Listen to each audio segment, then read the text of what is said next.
بسم الله الرحمن الرحيم. الحمد لله رب العالمين، الصلاة والسلام على أشرف المرسلين وخاتم النبيين ورحمة الله للعالمين سيدنا محمد وعلى آله وصحبه أجمعين وبعد. يعني في البداية عايزكم تجمدوا معانا شوية كده في الحصالة عشان مصاريف ليلة 27. ده الأمر الأول. الأمر الثاني استكمالا لما ذكرناه بالأمس حول قول النبي عليه الصلاة والسلام عن النساء أنهن ناقصات عقل ودين، ولم نذكر يعني ما معنى نقصان العقل وما معنى نقصان الدين. هو النبي عليه الصلاة والسلام ذكر ذلك فقال: أما نقصان عقلها فشهادة المرأة على النصف من شهادة الرجل.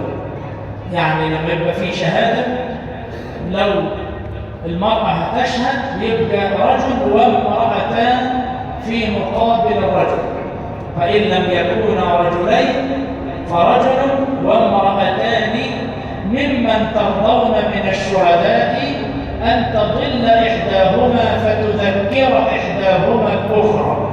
هذا نقصان العقل. أما نقصان الدين فأنها إذا حاضت لا تصلي ولا تصوم وتقضي الصيام ولا تقضي الصلاة. يعني في أيام العادة الشهرية بتاعتها إذا صامت أو إذا أفطرت 3 أيام أو 5 ما بتصليش في الأيام دي، تقضي الصيام ولا تقضي الصلاة، فهذا نقصان دينها. الإسلام زي ما قلنا امبارح بيعلمنا أن الإنسان ينبغي أن يكون متغافلا عندما يتعامل مع المرأة. ومعنى التغافل اللي ذكرناه بالأمس أن يمرر الأشياء وهو يعلم، يعني زي ما قلنا امبارح كده بيعديها بمزاج. إذا فعل الإنسان ذلك وكان فطنا متغافلا مرت الحياة بلا مشاكل وبلا خلافات وبلا إشكاليات. لكن هل في بيت أو في زوجين ما بيختلفوش؟ لا طبعا، احنا بشر. حتى بيت النبوة نفسه كان في أحيانا بيختلف النبي مع زوجته. تمام؟ كان بيختلف النبي مع زوجته. كلكم عارفين قصة السيدة عائشة لما اختلفت مع سيدنا النبي عليه الصلاة والسلام ودخل عليهما أبو بكر فقال: أترضين أبا بكر حكما بيننا؟ ترضى أبو بكر؟ لأبوها. قالت: أرضى. قال لها إيه بقى؟ شوفوا الكلام اللي جاي. قال: تقولين أنت أم أتكلم أنا؟ يعني معناه لا تقول أنت الأول، تحكي أنت الأول ولا نحكي أنا؟ قالت: قل أنت ولا تقل إلا حقا. يا أبو يعني الكلمة طرفها جابوا دلوقتي. ها؟ ده مين؟ حاج فلان، الشيخ فلان، الأستاذ فلان. لكن النبي لما السيدة عائشة قالت كده سكت وابتسم، وقام أبو بكر ليضربها أبوها. فمين اللي حاج عنها؟ النبي عليه الصلاة والسلام. وقال لأبو بكر: ما استدعيناك لهذا، احنا جايبينك عشان تحكم بنت، فانت يعني كده خلاص كده. وطلع سيدنا ابو بكر، فبعد ما طلع قال للسيدة عائشة ايه؟ أرأيتي، خلي بالك هو لما سيدنا ابو بكر فكر او هم بضرب ابنته السيدة عائشة اختبأت خلف رسول الله. وده اللي عاوزين يقولوا للست: يا ستي ما فيش الا جوزك، لا ابوك نفعك ولا اخوك ولا حد، خلاص. وساعة الجد مش هتتخبي ولا تتدلى الا فيه هو. تمام؟ ده حاجة حتى الناس يقولوها كده، لو واحدة عيانة هتتدلى في مين؟ هتدلى في طبعا، مش في ابوها ولا في اخوها.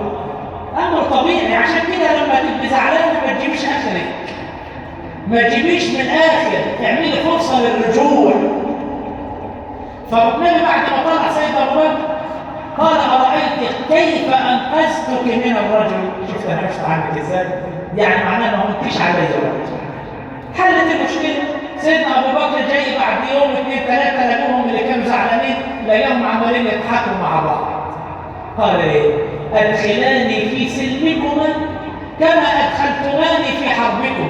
زي ما دخلتوني في الهم دخلوني في الرهبنة، في الضحك والهزار، وخلصت المشكلة. النبي عليه الصلاة والسلام كان بيقول حاجة عجيبة للسيدة عائشة.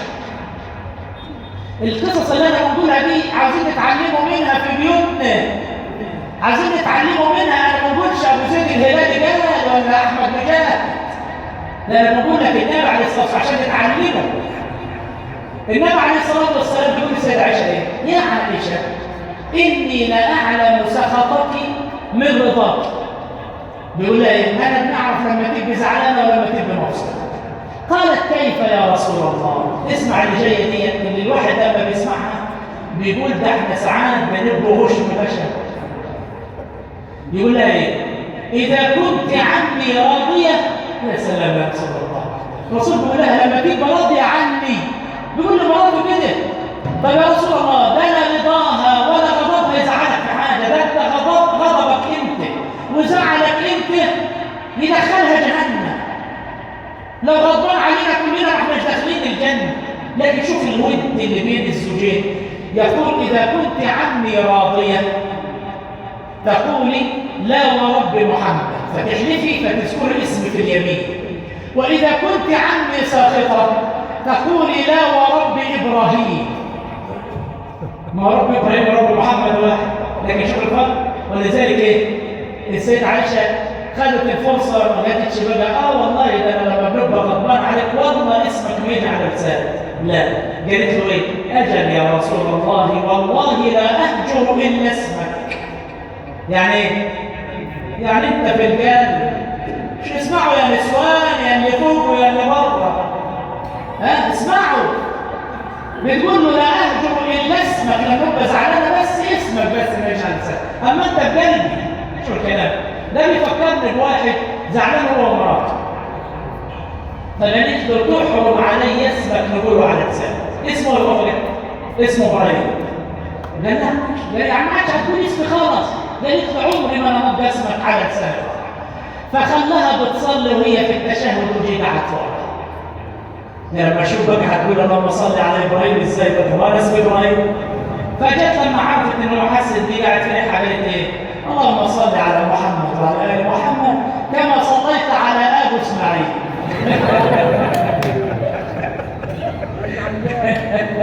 طب هو ابو اسماعيل سيدنا ابراهيم، فهي بتتحكم يعني صليت على رسول الله على ابو اسماعيل وعلى ال ابو اسماعيل. واخد بالك؟ فهي المراه العاقله وكذلك الرجل حل المشاكل اللي بينهم ببساطة وبهدوء وبكلمة واحدة، زي ما هنبين بعد كده ما حدث بين رسول الله وبين إحدى زوجاته. قوموا إلى الصلاة يرحمكم.